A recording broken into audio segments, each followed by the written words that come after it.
We are also seeing, of course, these visuals of leaders now departing from the residence, but those were the first pictures that came in from inside the residence of PM Narendra Modi, a Pathshala, if we can call it that, held today by Pradhan Mantri Narendra Modi. Chai pe charcha. So there was tea, of course, as well, but there was a lot of charcha. The Prime Minister perhaps giving a bit of a pep talk, giving some guidance, talking, of course, about what his vision will be. Because remember, this is an individual, Narendra Modi, who believes in wasting no time. The election was over. He went, of course, for 2 days of tapasya, meditation, prayers to Kanyakumari. But after that, he was back.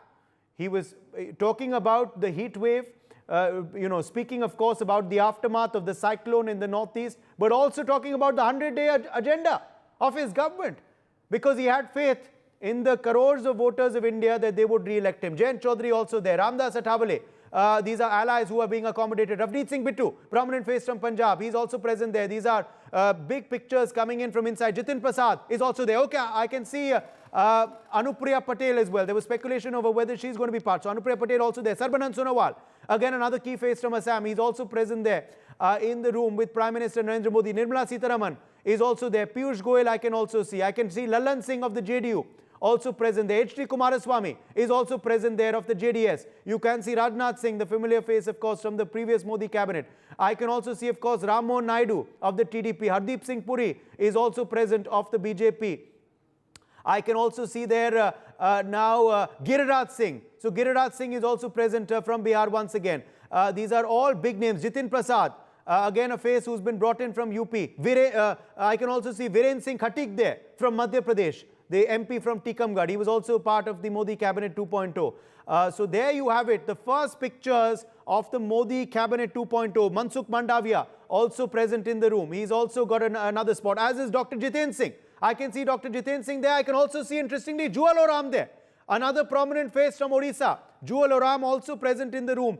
And I can also see now Prahlad Joshi. Prahlad Joshi is also present in that room. Bhupendra Yadav is also present in that room. So we're getting more and more details now of the ministers who, of course, were all part of this Chai Pe Charcha by Prime Minister Narendra Modi. Jyotiraditya Scindia also, of course, present there. Let me quickly bring in Himanshu Bhatt, senior journalist who's joining us live. Himanshu, the first visuals emerging of the Modi 3.0 team.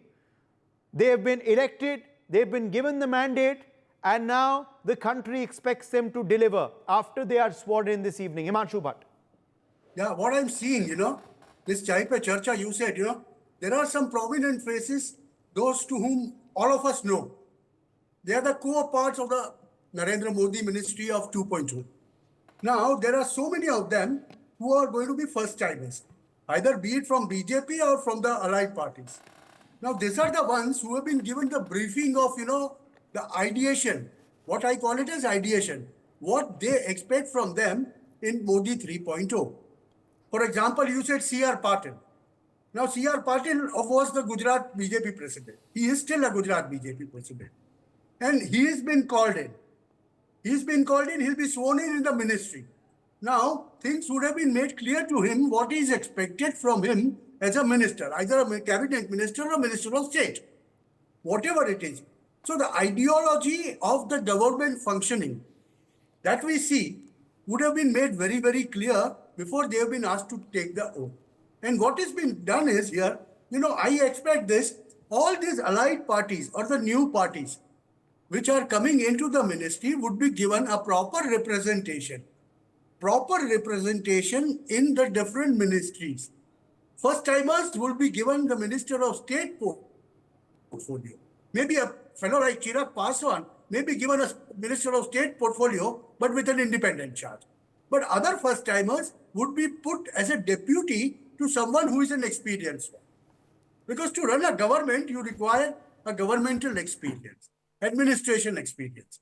And that is where we see all these, prominent faces. Rajnath Singh, Amit Shah, Nirmala Sitharaman, then S. Jaishankar, and all those people are seen. Along with them, these people are, being blended according to their basic inherent qualities. So I expect, something like, someone coming from a textile city would get a ministership of textile ministry portfolio. State minister or a cabinet minister or a deputy minister, whatever it is. So similarly, the things would have been distributed.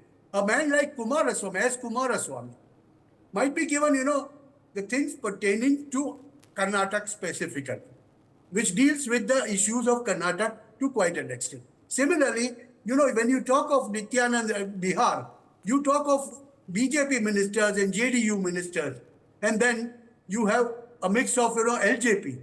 So you will have 6, 7, 8 ministers from Bihar. That's no issue at all. But when you look at the strength, what is happening here is, it's been made very, very clear. With the strength of 240, you are going to have 55 to 60 of BJP ministers and equal number as 1:3 or 1:4 ratio for the allied parties. And they all will be adjusted. They all will be blended. There'll be a mix of, youth or the first timers and the experienced. That is what the ministry is going to be, combinedly made of. And I don't expect, that, there might be promises given that will make a expansion of the ministry. No, it doesn't take place in Narendra Modi's ministry.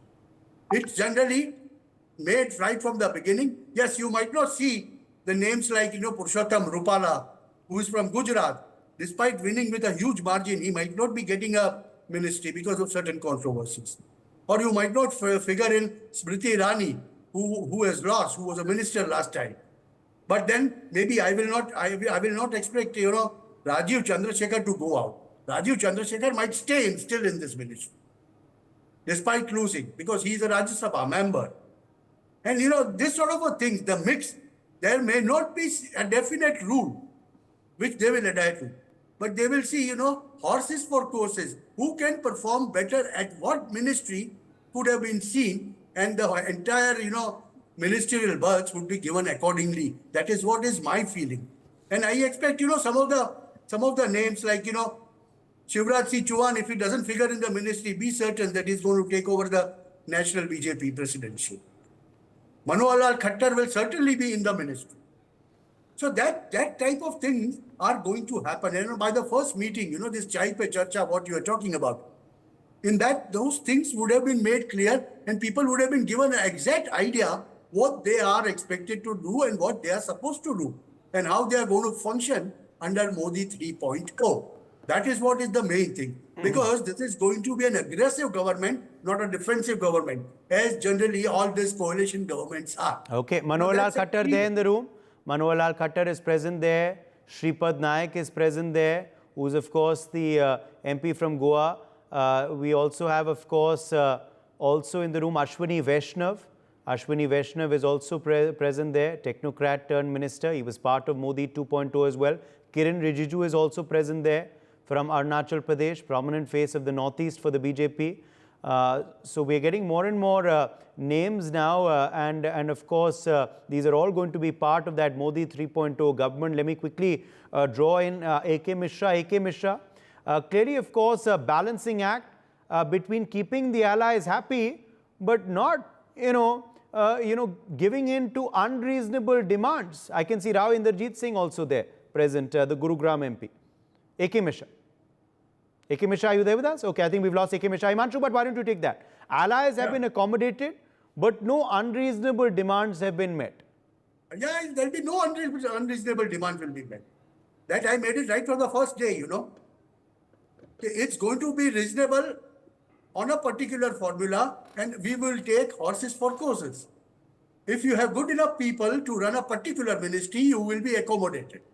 According to your strength, you will be accommodated. But if you are unreasonable in your demands, and if you demand because you are a coalition partner, and if you demand something which is unacceptable, that will not be seized. And that is what this ministry has been constituted of. You should remember that. If someone comes up, JDU comes up and says that I want finance or I want this, that is not going to happen. Narendra Modi doesn't work like that. It's as simple as that. And JDU will get, rural development ministry. Yes, they will get that. Because Bihar needs a lot of development. And if a Bihari man is given in charge of that, he will pay better attention, more funds may be given. Or somebody from, TDP gets a ministry where he develops certain urban cities. Okay. and give an AB. Okay. S. Jaishankar also present there. S. Jaishankar also present in the room. I think L. Murugan is also present from Tamil Nadu. These are more developed details, of course, coming out. Let me quickly also quickly rope in A.K. Mishra. I believe he's back with us. A.K. Mishra. Yes, you were wanting to go ahead. Please, come in. Yeah, see, actually, there were, of course, several kind of doubt who will get what kind of ministry, whether there will be unification in the alliance, this NDA alliance or not. Only one statement is sufficient. See, actually, you were showing the visuals from PM House and all the leaders, they were talking, they were discussing. What does this picture shows? What it is coming into my mind? That is only one statement. Sangachadvam samvaddadvam samvo manasi janatam deva bhagam yatha purve sanjanana upasate. Means, let's move into one direction. Hello? Yes, we can hear you. Let's move into one direction with one kind of similar kind of the head, similar kind of the mindset. And this was only the challenge for NDA alliance, and only for this, whatever the opposition was making a question, only the question was related with whether there will be a harmony or there will be again blackmailing type of the experience. Unfortunately, since last 10 or 20 years back, whenever the government was formed by the Congress, only and only the basic principle was the blackmailing. What I am getting, what is my profit and what is my loss. Here, whatever the visuals were in front of our eyes, we can assume their body language is very much clear that there is no doubt.